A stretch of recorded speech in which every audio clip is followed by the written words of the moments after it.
Stop വാച്ചിൻ്റെ പുതിയ വീഡിയോയിലേക്ക് എല്ലാവർക്കും സ്വാഗതം. സുഹൃത്തുക്കളെ, പത്രത്തിൽ ഒരു വാർത്ത കണ്ടു. PSC റാങ്ക് ലിസ്റ്റിൽ ഉൾപ്പെട്ട ഉദ്യോഗാർത്ഥികൾ നിരനിരയായി ഇരുന്ന് പുല്ലു തിന്നുന്നു. PSC റാങ്ക് ലിസ്റ്റുകളിൽ നിന്നും നിയമനം നൽകാത്ത വിഷയത്തിൽ ഞാൻ 2 വീഡിയോകൾ മുമ്പ് ചെയ്തിരുന്നു. പുല്ലു തിന്നുന്ന സുഹൃത്തുക്കളോട് ഒരു കാര്യം പറയട്ടെ. സെൻസേഷനിലായ ഒരു വാർത്ത എന്നതിനപ്പുറം നിങ്ങളുടെ ഈ പ്രവൃത്തി കൊണ്ട് നിങ്ങൾക്കൊരു പ്രയോജനവും കിട്ടാൻ പോകുന്നില്ല. നിങ്ങൾ ചെയ്യേണ്ടത് ഇതാണ്: സെക്രട്ടേറിയറ്റിൻ്റെ ഉള്ളിലേക്ക് പോകുക. നിങ്ങൾ പല ഗ്രൂപ്പുകളായി തിരിയുക. ഒരു വിഭാഗം പൊതുഭരണ വകുപ്പിലേക്ക് പോവുക. കുറച്ച് പേർ പോകേണ്ടത് ധനകാര്യ വകുപ്പിലേക്കാണ്. പൊതുഭരണ വകുപ്പിൽ നിന്നും റിട്ടയർ ചെയ്ത മുഴുവൻ ഉദ്യോഗസ്ഥരുടെയും ഡീറ്റെയിൽസ് നിങ്ങൾക്ക് ലഭിക്കും. ധനകാര്യ വകുപ്പിൽ നിന്നും ഇക്കഴിഞ്ഞ 5 വർഷം വിരമിക്കൽ ആനുകൂല്യങ്ങൾക്കായി ഓരോ വകുപ്പിനും കൊടുത്ത തുകയുടെ വിശദവിവരങ്ങൾ ലഭിക്കും. നിങ്ങളുടെ ഒരു സെക്ഷൻ പോകേണ്ടത് PSC ഓഫീസിലേക്കാണ്.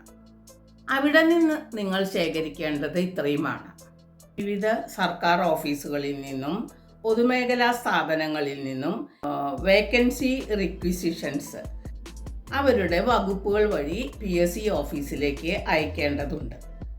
ആ റിക്വിസിഷൻസിൻ്റെ അടിസ്ഥാനത്തിലാണ് PSC വിവിധ തസ്തികകളിലേക്കുള്ള നിയമനങ്ങൾ നടത്തുന്നതിനായി അറിയിപ്പുകൾ നൽകുക. തുടർന്ന് അതിൻ്റെ എഴുത്തു പരീക്ഷകൾ, അഭിമുഖങ്ങളൊക്കെ നടത്തി ഫൈനൽ റാങ്ക് ലിസ്റ്റ് പ്രസിദ്ധീകരിക്കുന്നു. അതാത് ഓഫീസുകളിലേക്ക് റാങ്ക് ലിസ്റ്റുകൾ അയക്കുന്നു. റാങ്ക് ലിസ്റ്റുകൾ ലഭിച്ചു കഴിഞ്ഞാൽ അപ്പോഴത്തെ നിലവിലുള്ള വേക്കൻസി അനുസരിച്ച് അത്രയും ഉദ്യോഗാർത്ഥികൾക്ക് അതാത് ഓഫീസുകളിൽ നിന്നും 3 മാസം മുമ്പ് അഡ്വൈസ് ലിസ്റ്റ് അയക്കണം. അഡ്വൈസ് മെമ്മോ അയച്ചു കഴിഞ്ഞാൽ 3 മാസത്തിനകം അപ്പോയിൻമെൻറ്റ് നൽകണം എന്നാണ് നിയമം. സുഹൃത്തുക്കളെ, നിങ്ങളൊന്ന് ആലോചിക്കുക. ഇപ്പോഴത്തെ ഭരണക്കാർ അധികാരത്തിലേറിയിട്ട് 3 മാസമേ ആയിട്ടുള്ളൂ.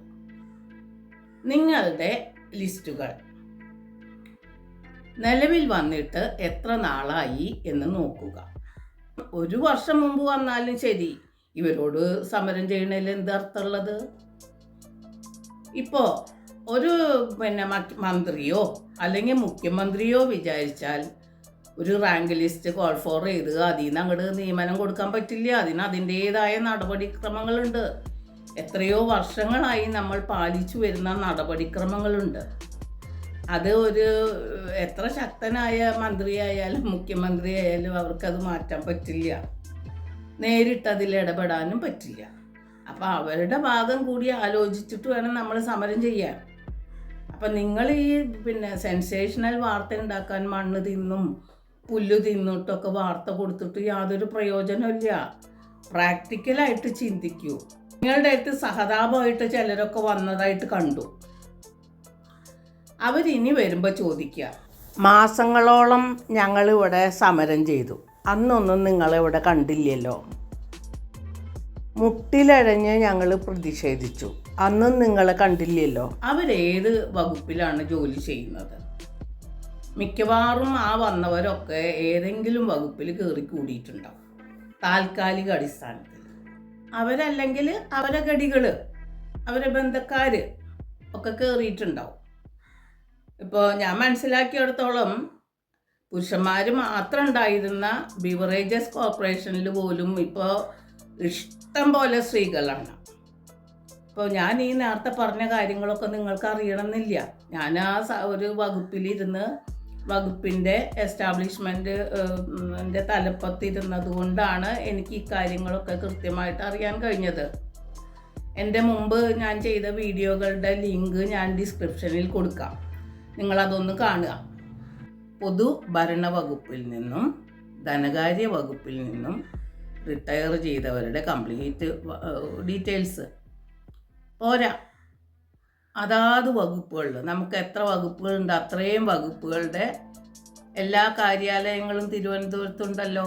അവിടെ പോയിട്ട് വിവിധ വകുപ്പുകളുടെ കീഴിൽ നിന്നും കഴിഞ്ഞ 5 വർഷം ഏതൊക്കെ ശമ്പള സ്കെയിലിൽ ജോലി ചെയ്യുന്ന എത്ര പേര് റിട്ടയർ ചെയ്തു എന്നുള്ളതിൻ്റെ ഒരു കണക്ക് നിങ്ങൾ ഒരു മാസം കൊണ്ട് കളക്ട് ചെയ്യും. റിട്ടയർ ചെയ്ത് കഴിഞ്ഞാൽ ഓട്ടോമാറ്റിക്കലി അടുത്ത ദിവസം ആ തസ്തികയിലേക്ക് തൊട്ട് താഴെയുള്ള തസ്തികയിലത്തെ ആൾ വരണം. അപ്പോൾ അതിന് താഴെയുള്ള ആൾ, അങ്ങനെ ഒരാൾ റിട്ടയർ ചെയ്ത് കഴിഞ്ഞാൽ അതുമായിട്ട് ബന്ധപ്പെട്ട് ചങ്ങല പോലെ ഏറ്റവും താഴെ തട്ടിൽ വരെ നിയമനം നടക്കണം. പക്ഷേ കഴിഞ്ഞ ഏതാനും വർഷങ്ങളായി ഈ നിയമനങ്ങളൊന്നും നടക്കുന്നില്ല. റിട്ടയർമെൻറ്റിന് ആനുപാതികമായിട്ട് ഇൻ അഡ്വാൻസ് ആയിട്ടോ പോട്ടെ, റിട്ടയർമെൻറ്റ് കഴിഞ്ഞിട്ട് പോലും PSCയിലേക്ക് റിക്വിസിഷൻസ് പോകുന്നില്ല. PSCയിലേക്ക് റിക്വിസിഷൻസ് പോകാതെ അവരെങ്ങനെ ടെസ്റ്റ് നടത്തും? ഇനി ഇപ്പോൾ നിങ്ങൾ ഓരോ ലിസ്റ്റിലുള്ളവരാണ് അല്ലേ?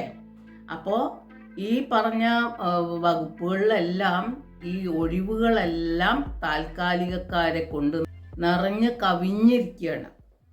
താൽക്കാലികക്കാരെ ഡെയിലി വേജസ് ആയിട്ടും കോൺട്രാക്റ്റ് അടിസ്ഥാനത്തിലുമാണ് വയ്ക്കുന്നത്. എംപ്ലോയ്മെൻറ്റിലേക്ക് പോലും ഇപ്പോൾ റിക്വിസിഷൻസ് കൊടുക്കുന്നില്ല. പോകുന്നില്ല എന്ന് ഞാൻ അടച്ചു പറയുന്നില്ല, അപ്പോൾ എവിടെയെങ്കിലും ഒക്കെ പോകുന്നുണ്ടായിരിക്കാം. ഞാൻ ജനറലായിട്ടൊന്ന് പറയുന്നതാണ് കേട്ടോ. ഞാൻ ചെറിയ തോതിൽ കഥകളും നോവലൊക്കെ എഴുതുന്ന ഒരു വ്യക്തിയാണ്. ആ നിലയ്ക്ക് എനിക്ക് സമൂഹത്തിനോട് ഒരു പ്രതിബദ്ധതയുണ്ട്. നിങ്ങളുടെ ഈ അവസ്ഥയിൽ ശരിക്കും വിഷമമുണ്ട്. കാരണം ഒരു കാലത്ത് ഞാനും തൊഴിൽ രഹിതയായിരുന്നു. പക്ഷേ എൻ്റെ സമയത്ത് PSC വളരെ നല്ല നിലയിൽ നടന്നിരുന്ന ഒരു സ്ഥാപനമായിരുന്നു. നിയമപ്രകാരം പോകേണ്ട കാര്യങ്ങൾ നിയമപ്രകാരം പോകുക.